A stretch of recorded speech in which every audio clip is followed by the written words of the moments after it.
நம்ம இருக்கும்போது ஒருத்தங்க கூட விளையாட்டுக்கு வரவும் மாட்டான், விளையாட்டுக்கு இடமும் கிடையாது. இப்போ தான் வந்திருக்கு. ம்.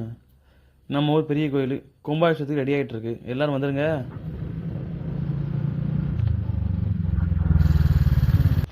என்ன கிழங்குக்கு பட்டமா? நம்ம ஊர் ரொம்ப நாள் கழிச்சு ஃபஸ்ட் டைம் வந்திருக்கேன் குளிக்கிறதுக்கு கிணத்து.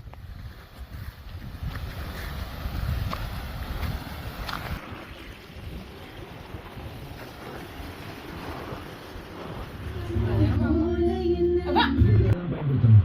இது M16 3200 அடி வரைக்கும் ஷூட் பண்ணலாம்.